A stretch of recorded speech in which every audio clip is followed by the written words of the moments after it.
2024 के लोकसभा चुनाव से पहले अपने संसदीय क्षेत्र वाराणसी को पीएम मोदी ने करीब 1780 करोड़ रुपए से अधिक की सौगात दी। आज पीएम मोदी ने वाराणसी में 19 परियोजनाओं का लोकार्पण किया तो वहीं 9 परियोजनाओं का शिलान्यास भी किया। इस दौरान जनसभा को संबोधित करते हुए पीएम मोदी काशी वासियों से अपना नाता जोड़े। हर हर महादेव के उद्घोष के साथ भोजपुरी में भाषण की शुरुआत करने वाले पीएम मोदी ने कहा कि आज केंद्र में जो सरकार है, यूपी में जो सरकार है, वो गरीब की चिंता करने वाली सरकार है, गरीब की सेवा करने वाली सरकार है। उन्होंने कहा कि आप लोग भले ही मुझे प्रधानमंत्री बोले, लेकिन मोदी तो खुद को आपका सेवक ही मानता है। आज पीएम मोदी का संसदीय क्षेत्र वाराणसी एक और नए कीर्तिमान से जुड़ गया है। यहाँ देश का पहला अर्बन ट्रांसपोर्ट रोपवे बनने वाला है। 3.8 किलोमीटर की लंबाई वाला ये रोपवे 2 साल में बनकर तैयार हो जाएगा। ये वाराणसी में आसान यातायात बनाए रखने में मील का पत्थर साबित होगा। सब प्रयास से ही सफल होगा। मुझे विश्वास है हमारे आज के प्रयास हमारे सुरक्षित भविष्य की बुनियाद मजबूत करेंगे। दरअसल 2014 में नरेंद्र मोदी गुजरात के विकास मॉडल पर सवार होकर वाराणसी आए थे। मोदी काशी के सांसद बने और प्रधानमंत्री की कुर्सी पर आसीन हुए।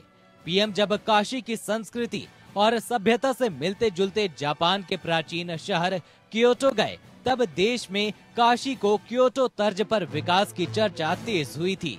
यही नहीं, कई देशों के राष्ट्राध्यक्षों को मोदी वाराणसी लेकर आए। पीएम ने वाराणसी में विकास की नींव रखनी शुरू की।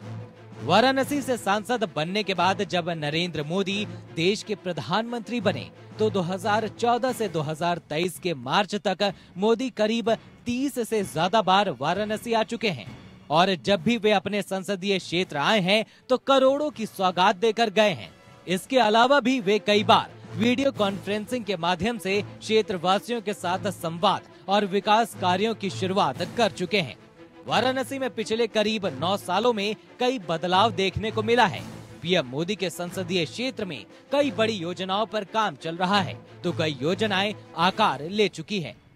श्री काशी विश्वनाथ धाम, स्वास्थ्य, शिक्षा, चिकित्सा, पेयजल, पर्यटन, यातायात, गंगा घाट, रिंग रोड, राष्ट्रीय राजमार्ग का निर्माण, फ्लाईओवर, आवास, शौचालय जैसे कई काम हुए हैं, जिससे वाराणसी समेत पूरे पूर्वांचल के लोगों का जीवन आसान हुआ है।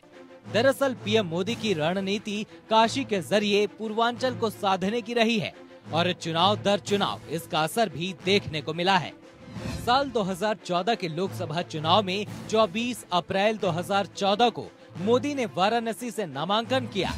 पूर्वांचल में लोकसभा की 26 सीटें हैं और 2014 में 26 में से 24 सीटें बीजेपी और उसकी सहयोगी पार्टी अपना दल जीतने में सफल रही, जबकि इससे पहले पूर्वांचल में बीजेपी के पास महज 4 सीटें ही थी। 2014 में बीजेपी 10 साल बाद देश में सत्ता में आई और पहली बार पूर्ण बहुमत हासिल किया। पहले के चुनावी नतीजों की बात करें तो 2017 के यूपी में विधानसभा चुनावों के दौरान पीएम 4 से 6 मार्च तक 3 दिन वाराणसी में रहे। जनता दर्शन, रोड शो, रैली और मंदिर दर्शन किया। इसका असर ये हुआ कि 14 साल बाद बीजेपी यूपी की सत्ता में आई और पहली बार बीजेपी ने 300 से ज्यादा सीटें जीती। 2019 के लोकसभा चुनाव के दौरान पीएम 2 दिन 25 से 26 अप्रैल तक वाराणसी में रहे। नामांकन, मंदिर दर्शन और चुनाव प्रचार किया। ऐसा लग रहा था कि एसपी बीएसपी गठबंधन के बाद बीजेपी को नुकसान होगा, लेकिन बीजेपी की सिर्फ 4 सीटें ही घटी और देश में दोबारा बीजेपी की सरकार बनी। 2022 के यूपी विधानसभा चुनाव में भी पीएम मोदी ने वाराणसी को वक्त दिया और यूपी में भी दोबारा बीजेपी की सरकार बन गई। अब 2024 की तैयारी शुरू हो गई है और इस साल पहली बार पीएम मोदी वाराणसी गए हैं। इस दौरान आज पीएम मोदी ने वाराणसी को जो सौगातें दी, उसका असर वाराणसी समेत पूरे पूर्वांचल में देखने को मिलेगा। Bureau report.